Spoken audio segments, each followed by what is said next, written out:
First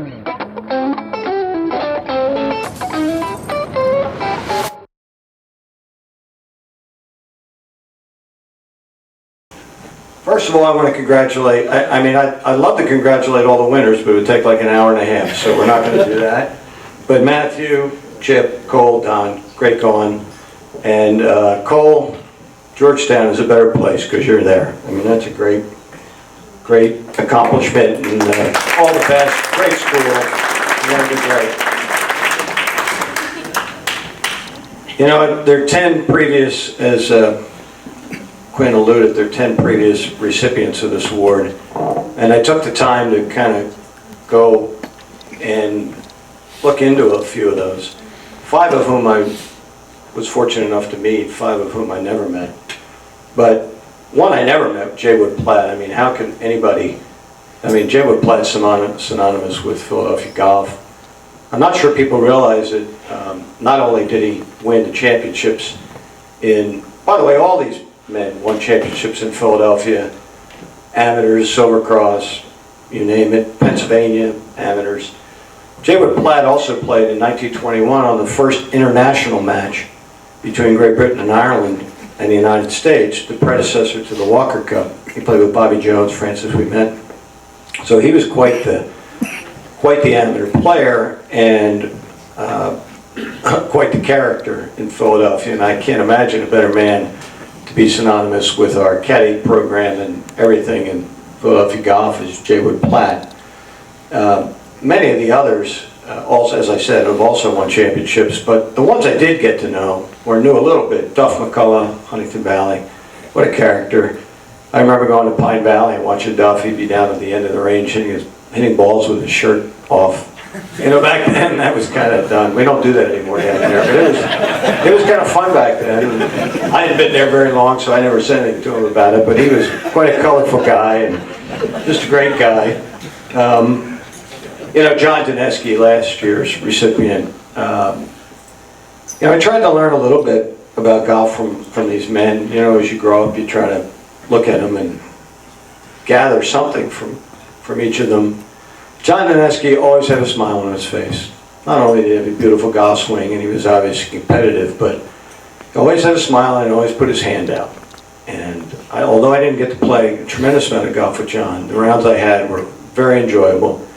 And I really, he's the kind of person that if you looked at a pairing sheet and you knew you were playing with John Dineski, you were going to have a nice time.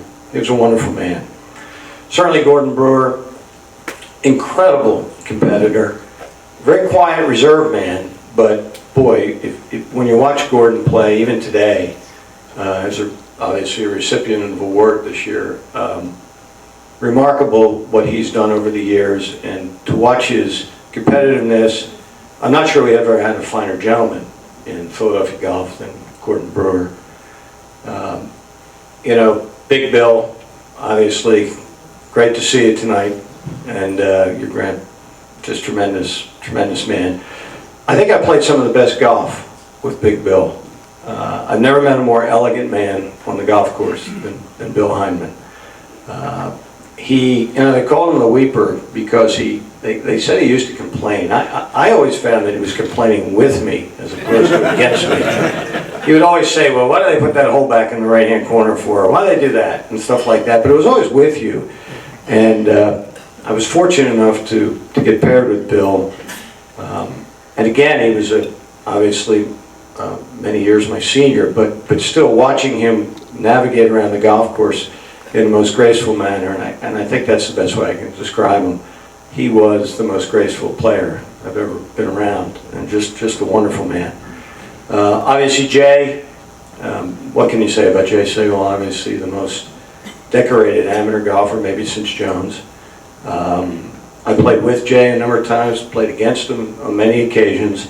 Never seen anybody focus the way Jay Sigel could play golf. You know, raising 3 daughters, insurance practice, but when he walked on the first tee, it was golf. Nothing else mattered. The world could be crumbling around him, and Jay Sigel would be over that shot, hitting that shot. I learned a lot from that. I learned a lot from all these men, and hopefully I became a better player because of it. But if not for those experiences with those men, I'm not sure I would have been able to compete the way that I have. You know, think about the Golf Association, go back to the past presidents. I look at some of these characters in the back here. We've got this Overbrook clan back there. I've been playing golf with these guys, 55 years I've been playing golf with these guys, and they're still winning. They used to win back there, and they're still winning. I mean, it's amazing. But juniors, you know, go back to, you know, the past presidents, Big Ed Marshall. I think my first event, Ed Marshall was the president of GAP, Ernie Ransom, Ellis Jones. I see Hugh Kenworthy, nice to be here tonight, his father.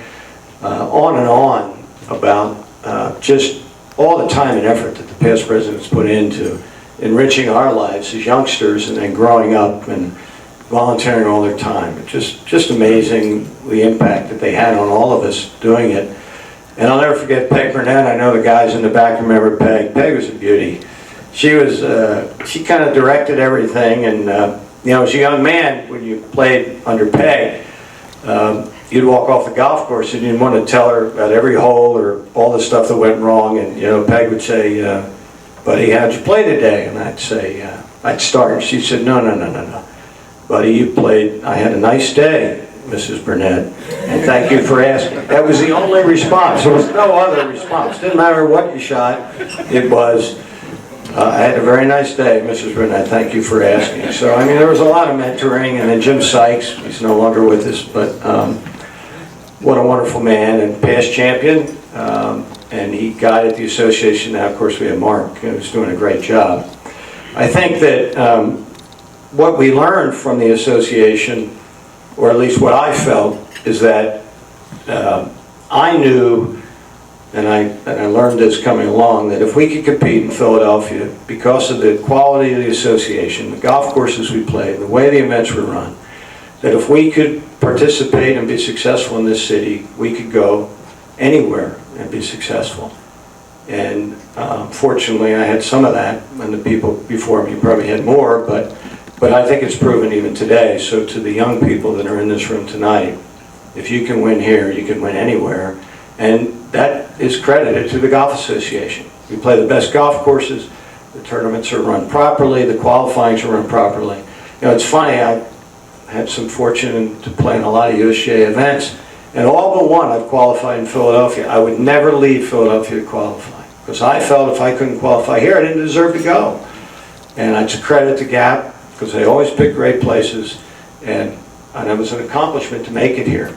And so I owe it great deal of gratitude. I can't remember it, I really can't remember ever not being around the Golf Association. I mean, it started, as I say, over 50 years ago. I think that we need to consider all the work and effort that these gentlemen put in and how much we can give back. I'll never be able to give back to the game of golf or to the association what they've given to me. But mainly, through time, has been reflected by some others tonight. It's been the relationships that I've been able to gather over the years, some of which are here. I've got, you know, Faz here caddied for me more times than I can, well, than he probably wants to remember. We've had some success, more failures, but you know, it's a funny game. You know, my father, Chip, you alluded to my father, and I appreciate that. You know, my father told me that if the only reason you play this game, or if the only reason that you have a good day or a bad day on the golf course is the score you shoot, you've got the wrong game. Because it isn't about that. First of all, you're going to have a lot more failures than you have success, but if you don't understand and get to know the people, then you really haven't understood the game. And I've tried to carry that with me all these years, and hopefully I've lived by that. I'm sure it hasn't happened every day, but that's kind of the way I've tried to do it. And I've tried to instill that in my son, who happens to be with me tonight. It's great. I really appreciate him coming all the way from the West Coast. And all the friends, and of course Sandy's here with me tonight, and that's great. But I think in closing, you know, the game is in great shape. We're very fortunate to have it. But I thank the Golf Association of Philadelphia as I travel all over the United States. I don't think I've ever been to a golf association that tries harder and does it better. And I am eternally grateful and humbled by this honor. And I thank you for your recognition.